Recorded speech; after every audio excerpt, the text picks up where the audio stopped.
안녕하세요, 깡토입니다. PD님이 손 흔들지 말래요. 편집하기 어렵다고. 근데 저는 인사성이 너무 밝아서 손 흔들고 싶어요. 편집 잘 해주세요. 주식에 대해서 궁금한 걸 물어보라고 했더니 사람들이 주식 말고 제 여자친구에 대해서 궁금해 하더라고요. 책에 보면 여자친구와 헤어졌다라는 내용이 나오는데 그 뒷부분이 사실은 잘 나오지 않습니다. 프롤로그를 보면 유추할 수 있는데 자세히 안 보셨나 봅니다. 제가 제 책은 2번, 3번 꼭 읽으셔야 된다고 했는데 더 읽는 거로 약속. 여자친구랑 헤어지고 얼마 안 있다가 제가 무릎을 꿇고 손이 발이 되도록 싹싹 빌었습니다. 그렇게 해서 지금은 여자친구와 결혼해서 애도 낳고 행복하게 알콩달콩 잘 살고 있습니다. 걱정하지 마세요. 손실은 짧게 수익은 길게. 읽어보셨나요? 제가 책에도 남겼지만 여러 번 읽어보셔야 됩니다. 쉽지 않은 책입니다. 그런데 여러분, 제가 이 책을 적을 때 가장 신경 썼던 부분이 어디냐? 리스크 관리냐? 아닙니다. 바로 여기. 책은 책장에 꽂혔을 때 가장 이쁩니다. 그래서 제가 여기에 가장 많이 신경을 썼습니다. 어때요? 책장에 꽂고 싶죠? 지금 당장 구매하세요. 책장에 보관 말고도 친구들한테도 선물하시고, 또 이런 책은 여러 권 사셔가지고, 요새 날씨가 너무 덥죠? 한 3권 정도 사서 낮에 주무실 때 목베개로 쓰시면 이게 너무 편합니다. 제가 매매를 하면서 항상 강조하는 말이 있습니다. 트레이딩은 리스크를 관리한 채로 승률과 손익비를 따져서 누구나 반복했을 때 수익이 날 수 있는 시스템을 가질 수 있는 게 트레이딩이다. 여러분은 어떤 준비를 하셨나요? 댓글을 통해 남겨주세요. 오늘은 여러분들이 많이 궁금해하시는 전략 중에서도 추세 추종 전략에 대해서 말씀드리겠습니다. 제가 추추 아저씨니까요. 주식 투자하면서 이런 생각 해보셨죠? 왜 내가 사면 항상 꼭질까? 내가 사면 왜 떨어지고 내가 팔면 오를까? 이런 생각 해보셨죠? 아닙니다. 당신 잘못이 아니고 이것은 추세를 따르지 않았기 때문입니다. 먼저 추세 추종이란 무엇인가? 트렌드 팔로우라고 하죠. 그 중에서 추세라는 건 일정한 방향으로 가는 힘입니다. 위로 가든 아래로 가든 한 가지 방향성으로 계속 움직이는 그 경향성을 추세라고 이야기합니다. 우리는 그 추세를 따라가는 거죠. 마치 강물이 위에서 아래로 흐르듯 한 방향으로 계속 이루어지는, 즉 오를 때는 계속 오르고 떨어질 때는 계속 떨어지는 현상을 이야기합니다. 추세란 주식, 원자재, 코인, ETF 뭐든 다 포함됩니다. 추세는 모든 자산에 존재한다. 이렇게 아셔야 됩니다. 왜 추세를 따라야 하냐고요? 여러분, 주식은 예측이 아니라 대응이라고 하죠. 그게 바로 추세 추종입니다. 블래시는 아시죠? 쌀 때 사고 비쌀 때 판다. 이게 우리가 알고 있는 일반적인 주식 투자잖아요. 반면에 추세 추종은 쌀 때 사는 게 아니라 비쌀 때 사는 겁니다. 많은 분들이 쌀 때 사서 비쌀 때 팔아라, 이런 말을 믿습니다. 블래시, 쌀 때 사서 비쌀 때 판다. 기분 좋은 말이죠. 그런데 문제는 언제 싼지 언제 비싼지 알 수가 없다는 겁니다. 너무 좋은 이론인데 싸다 비싸다의 개념 자체를 가진다는 것이 너무 어려운 겁니다. 그래서 추세 추종은 반대로 합니다. 오르기 시작하면 사고 내리기 시작하면 파는 겁니다. 어때요? 간단하죠? 그런데 이런 생각을 합니다. 야, 오르기 시작하면 사면 너무 비싼 거 아니야? 내가 사면 고점이던데.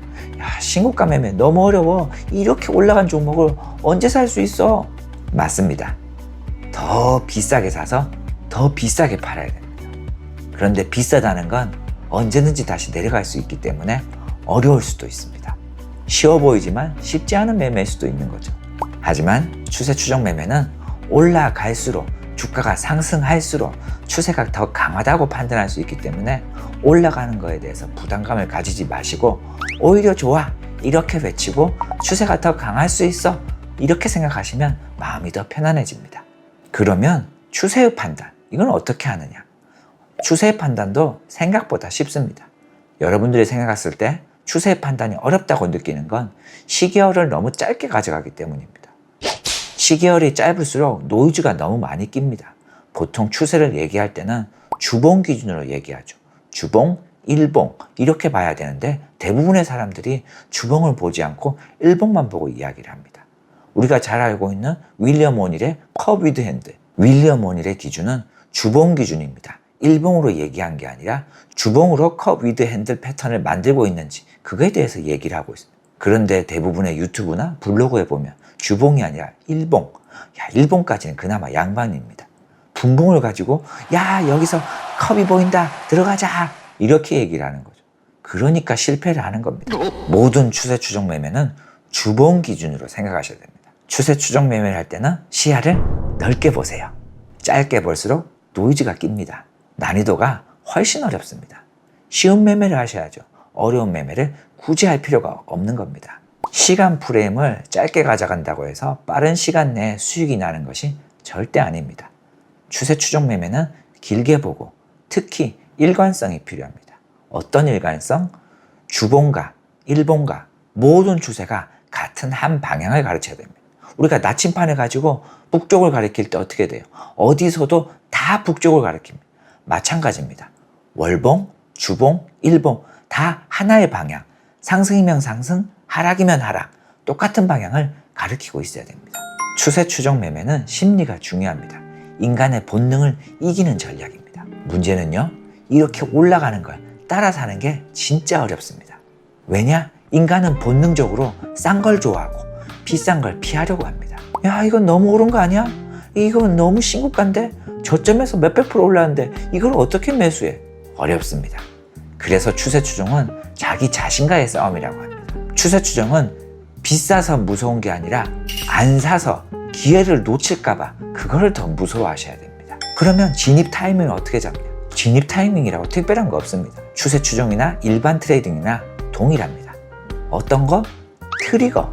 모든 매매는 다 트리거가 있어야 됩니다. 그게 추세 추정은 신고가가 되거나 인더스트리 액션이 나오거나 거래량이 터진 장대 양봉이 터지거나 우리가 잘 알고 있는 그런 트리거가 되는 겁니다. 일반 트레이딩도 똑같죠. 사고 파는 행위는 똑같습니다. 그렇기 때문에 트리거가 발생했을 때 이게 앞으로 추세가 이어질 수 있다, 이걸 가지고 판별하는 겁니다. 추세 추정 매매는 어디에서든 통합니다. 주식에서만 되는 게 아니라 코인, 원자재, 선물, 파생, ETF, 환율 다 됩니다. 모든 상품, 모든 곳에선 다 통한다, 이렇게 생각하시면 돼요. 추세 추정 전략은 시장이 존재하면 어디든 통하는 범용 전략입니다. 심지어 우리의 생활 속에서도 통합니다. 우리가 어떤 행동을 했을 때 잘 될 때는 계속 잘 되죠. 그래서 물 들어올 때 노져라 이런 얘기를 하잖아요. 반대로 뭐가 잘 안 될 때는 일이 안 풀리고 실타래가 꼬일 때는 계속 잘 안 됩니다. 풀리는데 시간이 걸릴 수밖에 없습니다. 결국 다 이런 게 추세 추종이다, 이렇게 생각하시면 됩니다. 추세 추종과 가치 투자 두 개는 정반대되는 전략입니다. 가치 투자는 역추세 추종이라고 하죠. 그럼에도 불구하고 적당한 콜라보가 충분히 가능합니다. 가치 투자는 싼 걸 사서 기다리는 거라면 추세 추종은 비싼 걸 더 비싸게 파는 겁니다.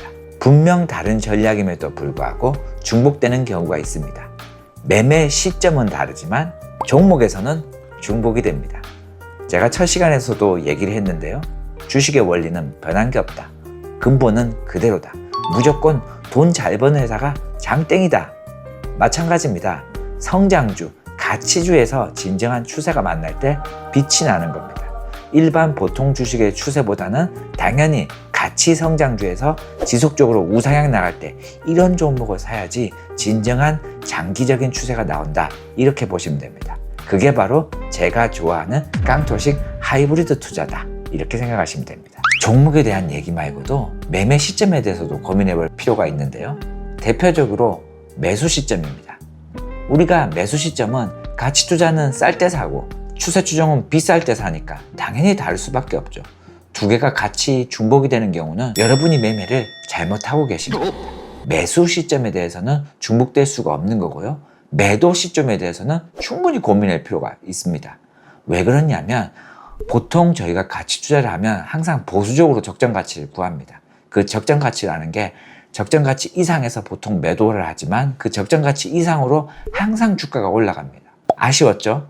팔고 나서부터 막 2배씩 올라가는 거 보면 항상 배 아팠는데 생각해 보십시오. 우리는 보수적으로 생각하잖아요. 주가는 항상 적정 가치 이상으로 상승하게 되어 있습니다.